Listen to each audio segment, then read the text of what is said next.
రంగంలోకి ఐటీ శాఖ phone tapping కేసులో నిందితులకు నోటీసులు జారీ చేసే అవకాశం అట. ఈ కేసు కొంత మరి సైలెంట్ అయిపోయింది, మళ్ళీ వాతావరణము మళ్ళీ ఇప్పుడు ఏమైనా ఉండొచ్చేమో.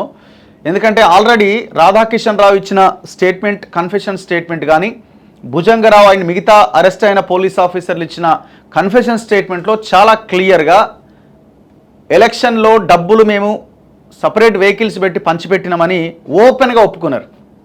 ఏ వెహికల్స్లో ఎట్లా, ఏ ఎలక్షన్లో ఏ నాయకుడి నుంచి డబ్బులు తీసుకొచ్చి ఏ ప్రాంతం నుంచి డబ్బులు తెచ్చి పంచినాము, ఏ రకంగా ఫోన్లు ట్యాప్ చేసి వాళ్ళ డబ్బులని మేము నిలువరించగలిగినాము అన్నది చాలా క్లియర్ ఎవిడెన్స్ చెప్పారు. దీనికి అంతరికి కారణం ఎవరంటే కేసీఆర్ పేరు చెప్పారు. రాధాకిషన్ రావు అయితే డైరెక్ట్ కేసీఆరే ఉన్నాడు ఇందులో ఇన్వాల్వ్ అయ్యిందని చెప్పిండు. మరి అయిన తర్వాత కూడా ఇంతవరకు కేసీఆర్ని ఎందుకు అరెస్ట్ చేస్తలేరు, లేకపోతే కేసీఆర్కి ఇంకా ఎందుకు నోటీసులు ఇస్తారన్న చర్చ జరుగుతూ ఉన్నది. మొత్తానికైతే ఇందులో ఐటీ శాఖ ఎంటర్ అయిందట. దేనికి?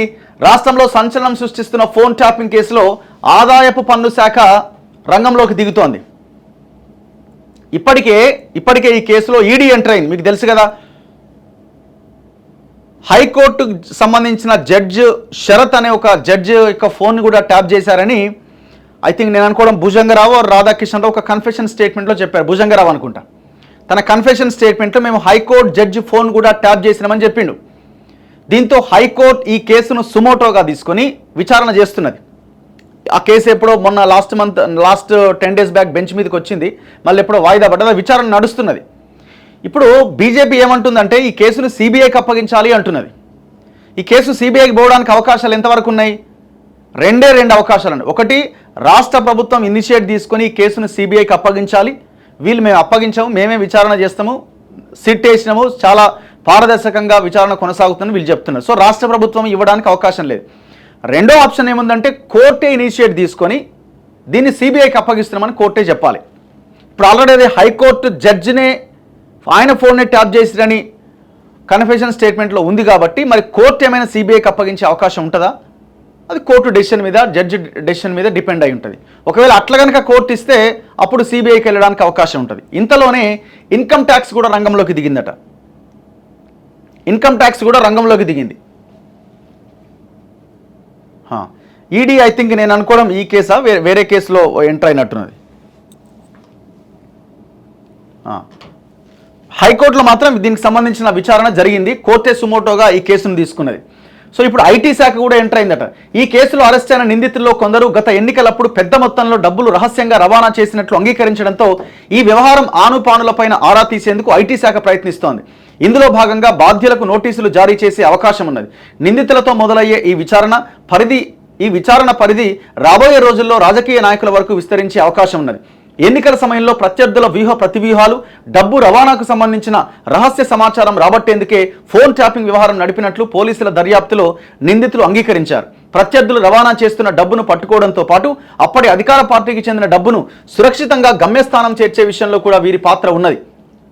పట్టుబడిన డబ్బును స్వాధీనం చేసుకొని లెక్కల్లో చూపుతారు, కానీ రహస్యంగా రవాణా చేసిన డబ్బుకు మాత్రం ఎక్కడా లెక్క ఉండదు. ఫోన్ ట్యాపింగ్ వ్యవహారం బయటపడి కేసు నమోదై దర్యాప్తు జరుగుతుంది కాబట్టి ఈ విషయం బయటపడింది, కానీ లేకపోతే ఎప్పటికీ రహస్యంగానే ఉండేదన్న అభిప్రాయం కూడా పలువురిలో వ్యక్తమవుతోంది. గత ఏడాది జరిగిన శాసనసభ ఎన్నికలతో పాటుగా అంతకు ముందు నిర్వహించిన మునుగోడు, హుజూరాబాద్, దుబ్బాక ఉప ఎన్నికలప్పుడు కూడా పెద్ద ఎత్తున డబ్బు పంపిణీ జరిగిందన్న ఆరోపణలు వెల్లువెత్తాయి. ముఖ్యంగా మునుగోడు ఎన్నికలప్పుడు ఒక పోలీసు ఉన్నతాధికారే ఎస్కార్ట్ సిబ్బందిని నియమించి మరి డబ్బు రవాణా చేసినట్లు పోలీసుల దర్యాప్తులో తేలింది. రాధాకిషన్ రావు కన్ఫెషన్ స్టేట్మెంటే ఇచ్చిండు.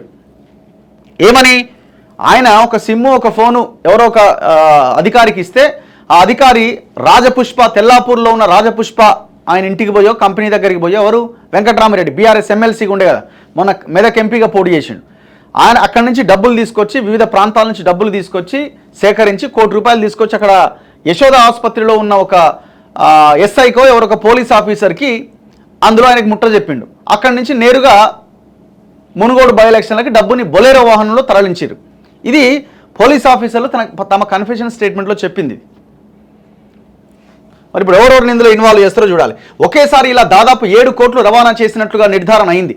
ఆ తర్వాత జరిగిన శాసనసభ ఎన్నికలప్పుడు కూడా పెద్ద మొత్తంలో డబ్బు రవాణా జరిగింది. ప్రణీత్ రావు బృందం అంతా ప్రత్యర్థి పార్టీలకు చెందిన డబ్బు రవాణాపైనే కన్నేసింది. ఎక్కడికక్కడ డబ్బును పట్టుకొని స్వాధీనం చేసుకున్నారు.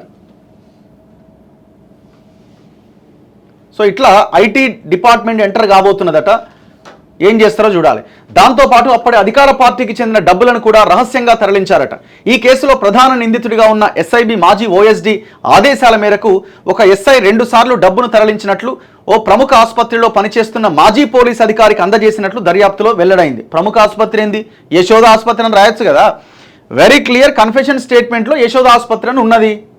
మళ్ళీ ప్రముఖ ఆసుపత్రి ఏంది? ఈ ఆసుపత్రిని కూడా ఇన్వాల్వ్ చేయాలి ఈ కేసులో. ఈ విషయాన్ని నిందితులు కూడా తమ వాంగ్మూలంలో అంగీకరించారు.